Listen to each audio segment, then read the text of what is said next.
Então, no Brasil, a questão do álcool como combustível, que a cultura da cana-de-açúcar no Brasil ela é bem antiga, né? Ela faz parte de um dos ciclos econômicos brasileiros, ainda para abastecer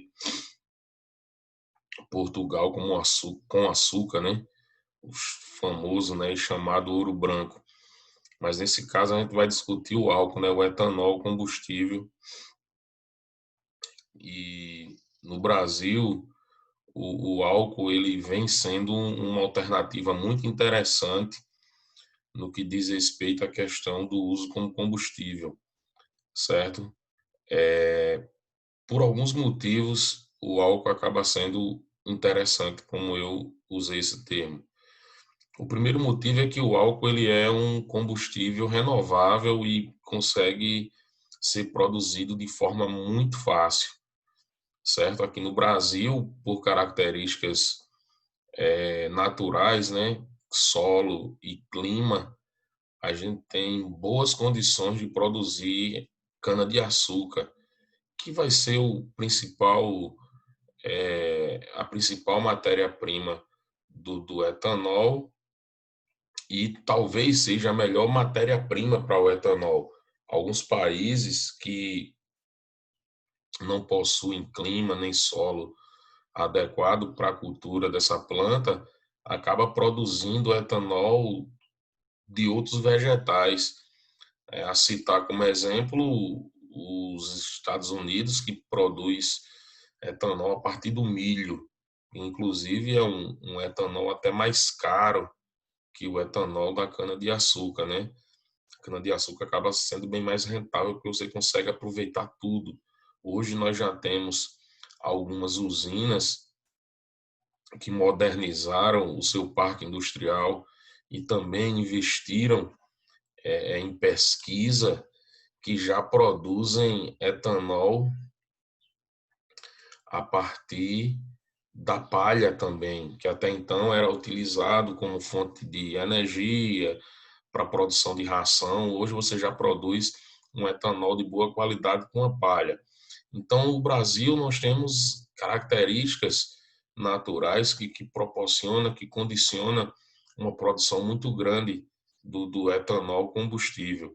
Tanto o etanol chamado etanol comum, certo? O álcool comum, como também o etanol anidro, aquele que a gente mistura lá com a gasolina, aquele que nós falamos lá na outra aula, que a gente não dá conta de toda a produção e tem até que exportar da América do Norte, principalmente dos Estados Unidos.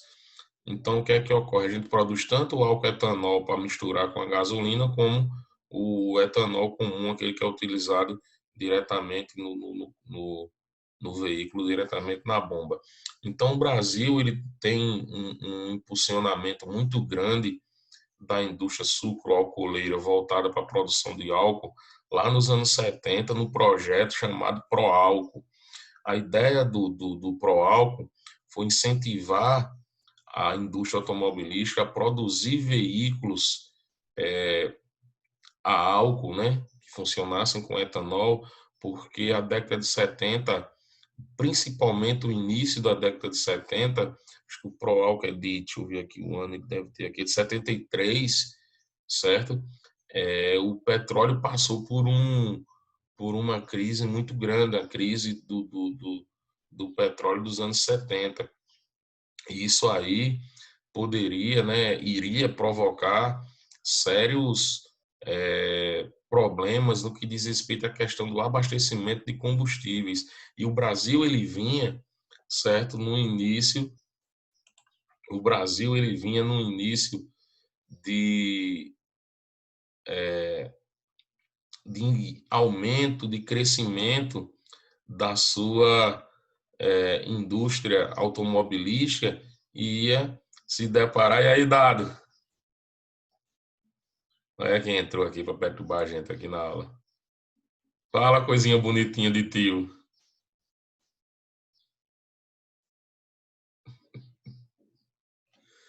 Vamos lá. Então, como a gente vinha no, no início do crescimento industrial, a indústria automobilística foi um dos grandes responsáveis, né, um dos grandes setores responsáveis por esse impulsionamento da indústria brasileira. E você coincidir justamente nesse período com uma crise de petróleo fez com que o governo incentivasse bastante essa modalidade, né, a produção de veículos a álcool.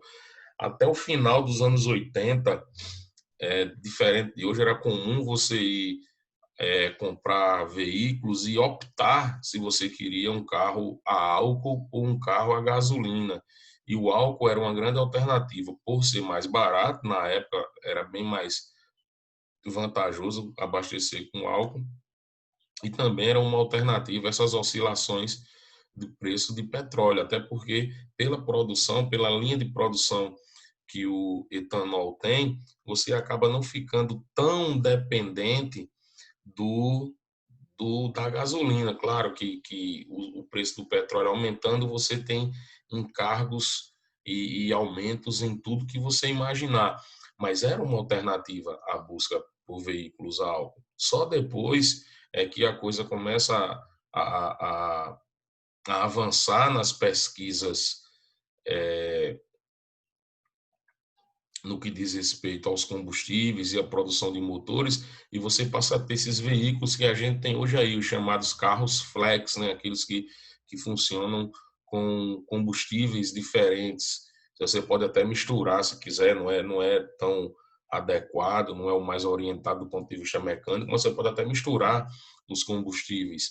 Mas até então você tinha a opção por carros a álcool ou carros a gasolina, ok?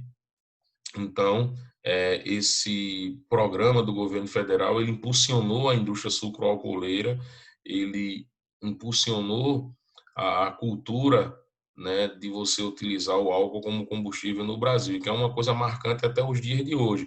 Nesse exato momento, por exemplo, hoje é 9 de setembro, alguns postos de combustíveis, em alguns postos está mais vantajoso abastecer com etanol. E a gente ainda não tem um preço melhor, a gente ainda não tem uma indústria mais forte nesse, nesse setor, porque a gente tem ainda um monte de obstáculos quando se fala da questão de combustível, de carro, de gasolina, de etanol. Você ainda tem algumas culturas complicadas aqui no Brasil, como, por exemplo, a obtenção de lucro maior do que qualquer outra coisa. Se discute muito porque o governo ele não tabela os combustíveis aqui no Brasil, principalmente o etanol, que produzimos bastante. A coisa varia também de estado para estado. Você tem um etanol mais barato em Pernambuco, você tem um etanol mais barato em Alagoas, por exemplo, do que aqui no estado da Paraíba, onde o etanol ele é taxas muito altas de impostos, né? E alguns estados reduz o imposto do álcool e aumenta o da gasolina para incentivar a própria indústria. Então, a política do agronegócio ela gira muito é, é, nesse setor, ela é muito forte e acaba a gente ficando dependente de algumas questões como essa política estadual no que diz respeito à questão do etanol. Existe também uma pressão muito grande dos donos de postos de combustíveis, né? Porque imagina aí se você conseguisse baixar muito o preço do etanol, certo? Você incentivaria a indústria do etanol, você arrecadaria também o equivalente, mesmo baixando encargos, que você iria vender mais, só que você tem uma margem de lucro muito grande na gasolina e a organização dos empresários de postos ela é muito forte, a ponto deles aumentarem o preço do etanol quando o preço da gasolina aumenta. Então você tem dois combustíveis que têm origens completamente diferentes, certo? Que é um hidrocarboneto, extrai diretamente na natureza, que é o petróleo, que daí você vai ter a gasolina como derivado, e algumas coisas acontecem, inclusive até na política internacional, que faz o preço do petróleo aumentar, o preço da gasolina aumentar. Então, para evitar que os estoques fiquem cheios, para evitar e para também você obter mais lucro, os caras acabam no posto de gasolina aumentando o preço do etanol também, para fazer com que os motoristas optem por gasolina, certo? Existe um cálculo lá que você faz que o etanol ele é consumido 30% mais rápido do que uma diferença de 30% no que diz respeito à gasolina. Então, isso quer dizer que se o preço tiver 30% mais caro da gasolina, você vai optar por um ou por outro. Agora, se o preço estiver acima de 30%, é melhor abastecer com etanol, certo? Uma matemática mais simples de vocês entenderem, o meu veículo ele é flex, por exemplo. Então, o que eu ando com 100 litros de etanol, eu faria esse mesmo percurso com 70 litros de gasolina, só que a gasolina é bem mais cara. Então, você tem que prestar atenção nessa diferença de 30%. Então, o que é que acontece? E também nós temos a nossa gasolina misturada com em torno de 20 a 25% de etanol. Então, o que é que acontece? Os caras manipulam o preço, manipulam o mercado para obter mais lucro. É aí onde falta, o que eu coloquei antes, uma agência do governo. Existe a ANP, Agência Nacional de Petróleo, Gás e Biocombustíveis, né? A sigla é só ANP, mas acumula também essa questão do gás e dos biocombustíveis, né? O álcool, o etanol é um biocombustível. Ela deveria não apenas fiscalizar e regular, mas talvez determinar preços e margem de lucro. Aí você teria mais benefícios para os consumidores, né? Então a gente acaba ficando um pouco refém dessa questão do mercado.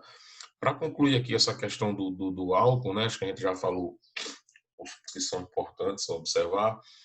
O álcool ele tem tudo, não é o céu, né? Existem algumas coisas ruins também, certo? Nem tudo são flores, né? Como alguns colocam. Nós temos uma série de vantagens, né? É renovável, ele é bem menos poluente do que os outros combustíveis. Por exemplo, o etanol, ele chega a ser 9 vezes menos combustível menos combustível, não, perdão, menos poluente que o diesel derivado do petróleo. Então, ele chega a ser considerado um combustível limpo quando você compara com outros é, combustíveis. É bom lembrar que esse conceito de energia limpa, ele é um conceito comparativo. Não vai ter nenhum combustível que seja 100% limpo, certo? Mas o gás, ele é bem menos poluente que a gasolina, que o óleo diesel. O etanol é bem menos poluente que o gás, que o diesel e do que a gasolina, certo? Do que a querosene de aviação, por exemplo. Ele é muito limpo em comparação com esses outros. A octanagem, né, a queima dele acaba liberando uma quantidade muito baixa de dióxido de carbono, ok? Então você tem essas vantagens em relação ao etanol. Porém, existem duas desvantagens, né? Duas desvantagens. A primeira desvantagem, certo? A primeira desvantagem dele é que a indústria sucroalcooleira precisa produzir outros produtos além do etanol. Então, a gente tem uma limitação na produção, porque nós ainda produzimos muito açúcar, inclusive o Brasil é um grande exportador de açúcar e acaba pressionando as usinas a produzir esse tipo de produto. Então, nós precisamos, com urgência, de uma ampliação, seja na produção de etanol, ou seja, até no número de usinas. Por que não? Certo? É uma indústria que cresce pouco no Brasil. Nós aumentamos ao longo do tempo a, a área plantada de cana-de-açúcar, mas nós não aumentamos o número de usinas, certo? De uma forma considerável. Então, o que é que acontece? Esse aumento no plantio, claro, aumenta a produção dessas mesmas usinas, mas é um tipo de indústria que você acaba tendo a necessidade de áreas muito extensas para a produção da cana-de-açúcar, e você acaba ficando dependente do latifúndio, de, dependente das grandes áreas. Então, o que precisa acontecer é que surjam o mais rápido possível novas pesquisas com novas plantas, com novos métodos, com novas técnicas para você ampliar a produção de etanol. E quem sabe até você reduzir um pouco essa exportação de açúcar e tentar fazer com que a venda interna de etanol cubra esse prejuízo. Então, você tem que ter um pouco aí de medida governamental, de sentar o setor com o governo e discutir essa questão. Agora, tudo isso partindo do que deveria ser feito, partindo do ponto de vista de que estamos observando para o mercado interno, estamos observando a figura do consumidor, que vai gastar menos e etc. Então, é uma coisa bem daquele do como deveria ser, né? Mas não é. A outra desvantagem é que não apenas do etanol, mas é de todos os biocombustíveis, certo? Isso passa pelo biodiesel também. Qual seria a desvantagem? É o que nós chamamos de substituição de cultura, certo? O que seria isso?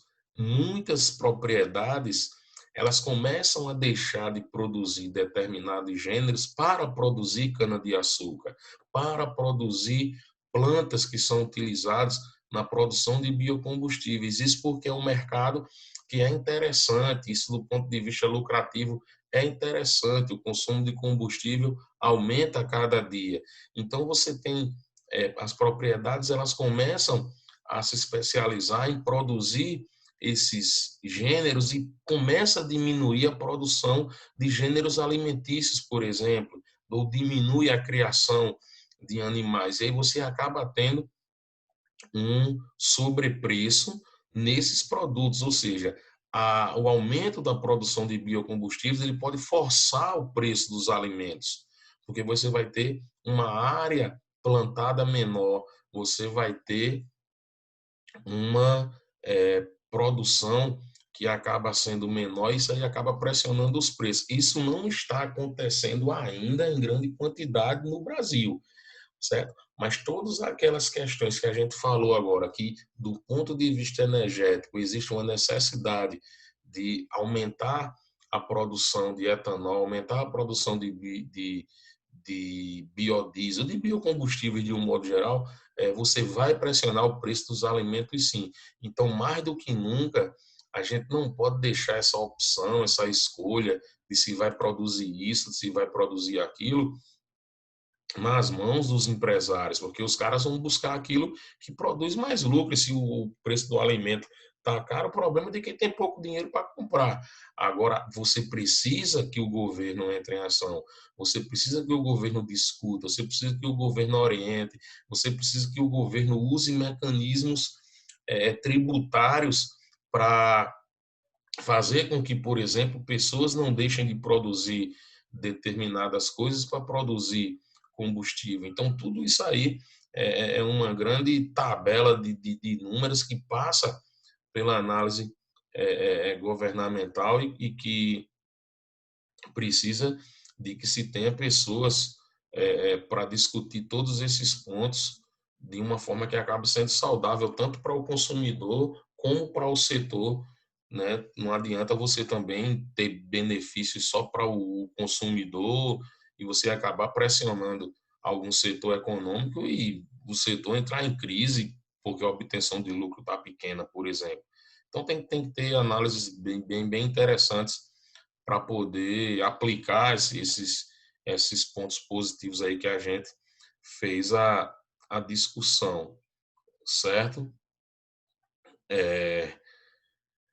Próximo ponto aí do material é a energia elétrica. Né? Em relação ao Brasil, essa primeira parte do texto aí, ele é um texto estatístico, né? Mostrando qual a origem da energia elétrica brasileira, né?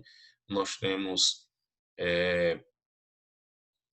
nesse momento, três principais fontes, né? A hidrelétrica, como sempre, sendo a fonte que mais produz energia elétrica no Brasil, certo? Seguido da energia térmica e da energia eólica, e em quarto, um pequeno destaque, mas vai ser interessante se falar, que é a energia nuclear.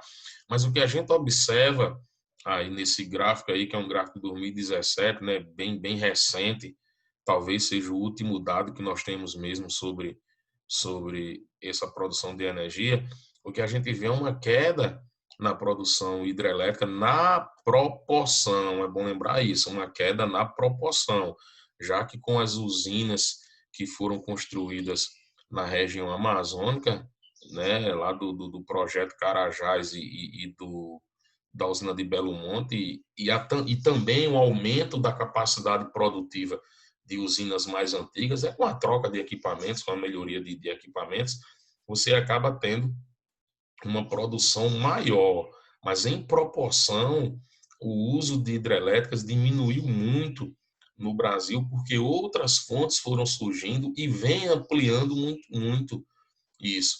Lá no ano de 2000, 2001, certo? 2002, quando o professor Daniel já estava no início de sua carreira como professor, eu dando aula sobre fontes de energia, eu citava entre 90% e 95% de produção de energia elétrica a partir de hidrelétricas. A gente tinha uma dependência muito grande do setor.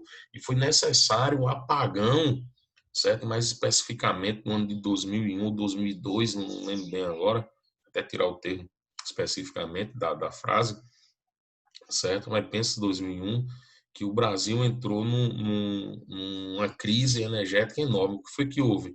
A região Nordeste cresceu muito o consumo, certo? Principalmente porque a indústria cresceu muito nessa região.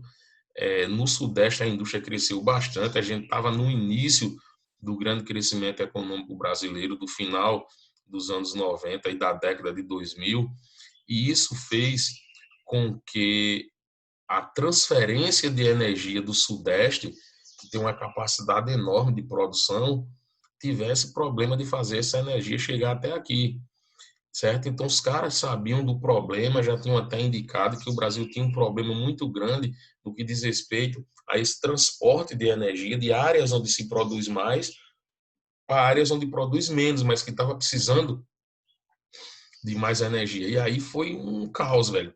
É, Nós tivemos, por exemplo, isso foi no último governo do Fernando Henrique, já no finalzinho, nós tivemos problemas, por exemplo, de o governo ter que baixar decretos para que a gente economizasse energia, como, por exemplo, lojas foram obrigadas a não acender as suas placas de propaganda durante a noite, as prefeituras alternar horários de iluminação pública. Em alguns períodos, a energia chegou a ser desligada para a gente ficar algumas horas sem energia.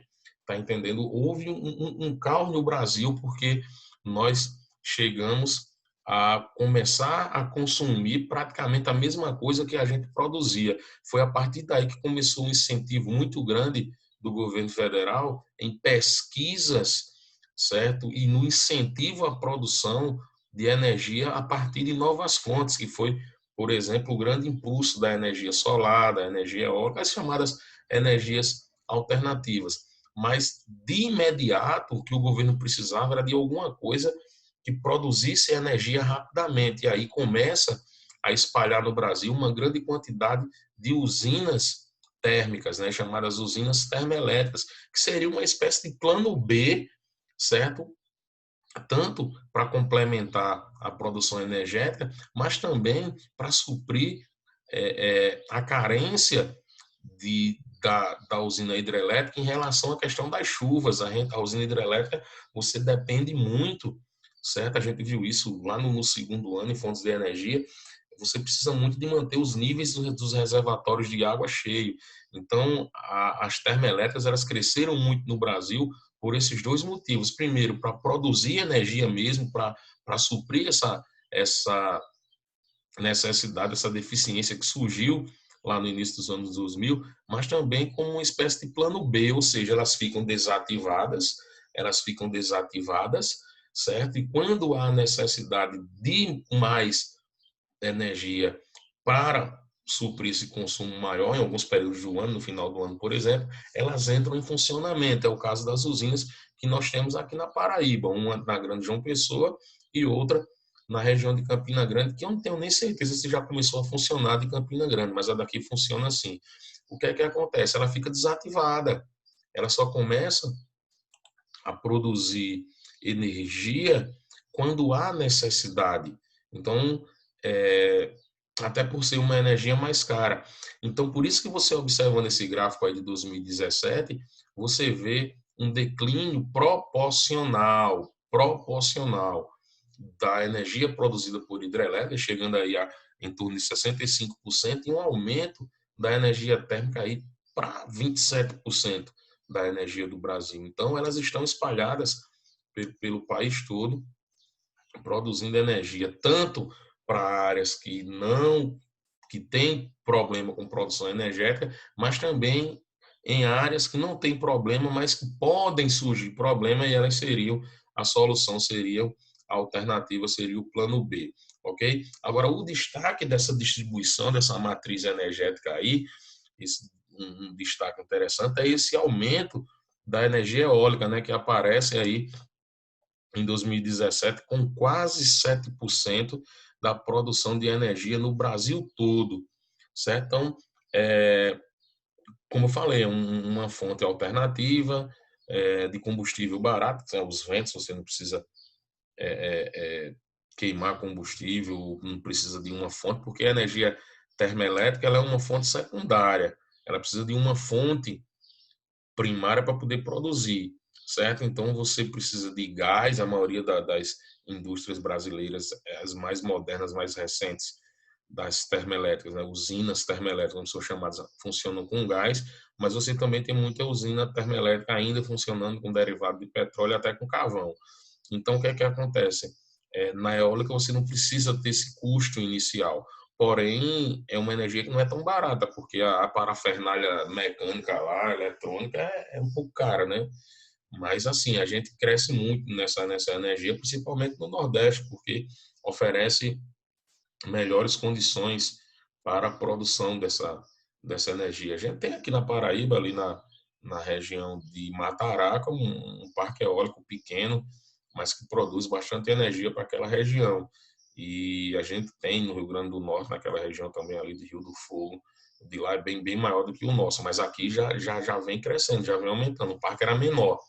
Cada ano você tem introdução de novas torres, de novos equipamentos, né?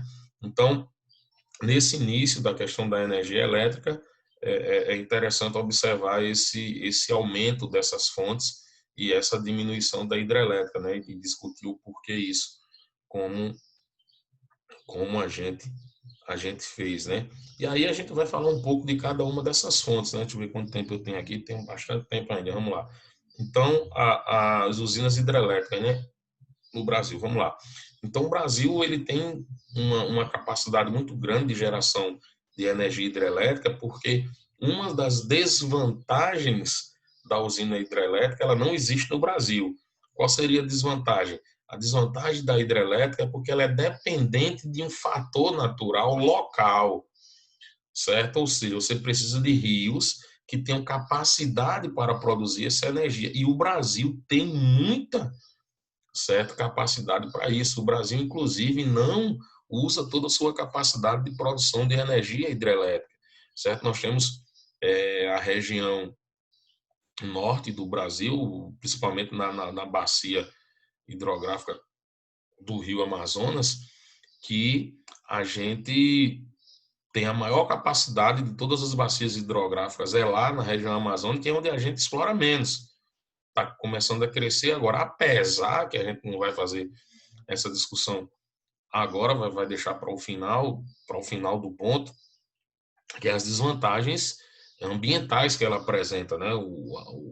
o quanto seria importante buscar outras fontes. Mas, do ponto de vista de capacidade, o Brasil tem uma capacidade enorme e não aproveita toda essa sua capacidade. A região que mais produz energia hidrelétrica é a região sudeste, principalmente, certo? Em Itaipu e nas,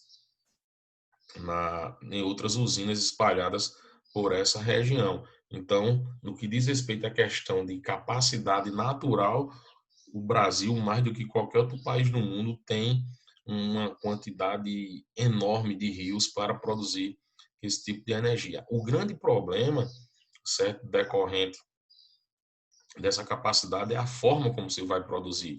Você precisa armazenar muita água, você precisa de um armazenamento muito grande nas chamadas barragens, nas chamadas represas. Então, o que é que acontece? Isso acaba provocando danos ambientais enormes, certo? Além disso, era uma fonte de energia que era tida como uma fonte que não liberava gases poluentes, o que acabava sendo uma coisa boa. Porém, pesquisas da última década colocam uma produção de metano muito grande nas hidrelétricas, que é devido à decomposição da matéria orgânica que vai ficar debaixo d'água, né? Florestas, animais, micro-organismos do solo, mesmo debaixo d'água, eles vão produzir uma quantidade muito grande de gás metano, e esse gás metano ele é um gás que contribui para o aquecimento global. O principal vilão é o CO2, o segundo vilão é o monóxido de carbono, CO, mas o metano ele é um grande contribuinte para isso. Então, ela já não tem mais aquele status de que não libera gás, ok? Não usa-se queima de combustível, usa-se a força da água do rio, dos rios. Então, esse modelo energético, ele vem sendo muito condenado, certo, por ambientalistas, a ponto da gente ver uma grande batalha na justiça para a construção da usina de Belo Monte, certo, no estado do Pará. A usina ela só foi construída depois de um grande acordo que chegou a reduzir a área que ia ser alagada pela metade. Mesmo assim, é uma usina que tem uma capacidade muito grande, por ser uma usina muito moderna, e a produção de energia por área alagada lá é maior do que em qualquer outro canto, ou seja, a eficiência de Belo Monte é muito grande. Inclusive, já foi até uma questão lá do Enem, né? Então, os destaques no Brasil é Belo Monte pela eficiência, a binacional Brasil-Paraguai Itaipu, que até pouco tempo era a maior usina do planeta em produção de energia em área de construção, mas tem uma usina lá na China agora, a chamada usina de Três Gargantas. Era bom fazer uma leitura sobre ela, que acaba assumindo esse aponta no que diz respeito aos números, né, de produção de energia e diária lá na China, né, que ainda está em processo de conclusão, na verdade, ok? Então, a gente tem essa grande dualidade aí, colocar na balança essa questão de se é importante produzir energia dessa forma. Por quê? Porque o Brasil ele tem uma capacidade enorme de se produzir energia de outras formas. A grande crítica a Belo Monte não era a produção de energia hidrelétrica. A grande crítica de Belo Monte era os impactos ambientais provocados na região amazônica, os impactos sociais, porque várias comunidades indígenas foram prejudicadas e tiveram que se deslocar dos lugares onde viviam. Parques arqueológicos importantíssimos, certo, foram inundados. Algumas espécies endêmicas estão correndo risco de extinção, certo? Então, a grande discussão não era o modelo e a forma de produzir energia. A grande discussão era primeiro, que o dinheiro empregado na construção de Belo Monte era muito menor do que o dinheiro que ia se pagar indenizações, que ia pagar desapropriações, que ia trabalhar na recuperação do meio ambiente, ou seja, o governo estava muito preocupado em apenas produzir energia, certo? Não tão preocupado, e aí, Barretão, meu irmão, beleza? Não estava tão preocupado em outros fatores. E a grande discussão, e a maior de todas em relação a Belo Monte, é que na região amazônica existe a possibilidade de se produzir energia de outras formas. Então, aquele discurso de que é necessário a construção da hidrelétrica para trazer desenvolvimento, porque vai gerar energia, a região cresce, precisa de energia. Todo esse discurso ele vai por água abaixo quando você tem outras formas de se produzir energia na região